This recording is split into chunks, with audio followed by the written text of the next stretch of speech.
রাজশাহীতে তারুণ্যের উৎসবে আর্চারির নানা আয়োজন সম্পন্ন করেছে ফেডারেশন। নতুন বাংলাদেশ গড়ার লক্ষ্যে এসো দেশ বদলায় পৃথিবী বদলায় স্লোগানে তারুণ্যের উৎসবের অংশ হিসেবে দেশের 9টি জেলায় নানা কার্যক্রম পরিচালনা করেছে বাংলাদেশ আর্চারি ফেডারেশন।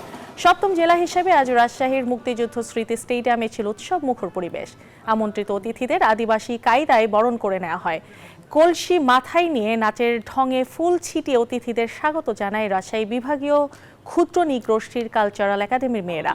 দিনব্যাপী নানা আয়োজনের মধ্যে আর্চারির প্রতিযোগিতা ছাড়াও ছিল পিঠা উৎসব, স্বেচ্ছায় রক্তদান কর্মসূচি।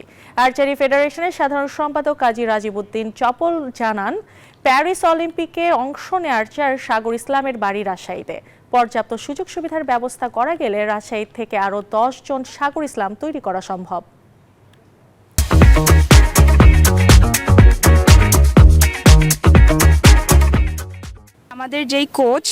আমাদের কোচের ডিরেক্ট স্টুডেন্ট সাগর ভাইয়া, তো সেখান থেকে সে অলিম্পিকে গিয়েছে। So it's really a nice thing for us. আমাদের ইয়াতে তেমন কোনো উন্নতি নাই, স্থায়ী একটা ট্রেনিং সেন্টার সেরকম কোনো কিছুই নাই। এখান থেকে যদি আবারও নতুন কিছু করা যায় এবং আর্চারি ফিল্ড দেওয়া যায়, তারা যদি আবার প্রশিক্ষণের ব্যবস্থা করে ওরকম ভাবে যেরকমটা প্রথম দিকে ছিল, সো এখন ওরকমটা নাই, তো ওরকমটা যদি হয় ইনশাল্লাহ আরো 10টা সাগর আসলে বের হবে। Yeah, and I see here in Russia the roots of archery. Yeah, we have traditional archery.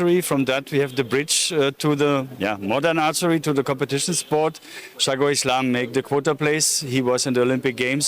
So Rajshahi for me as national coach for the federation, I know it's very important. Rajshahi দিয়েই কিন্তু আর্চের যাত্রা শুরু হয়েছিল। লালন এবং পালন দুইটা যে সঠিকভাবে হয়, আর এটা যোগ্য নেতৃত্ব। আজকে রাজশাহীতে সেই যোগ্য নেতৃত্ব ছিল বলে সাগর ইসলাম জন্ম হয়েছে।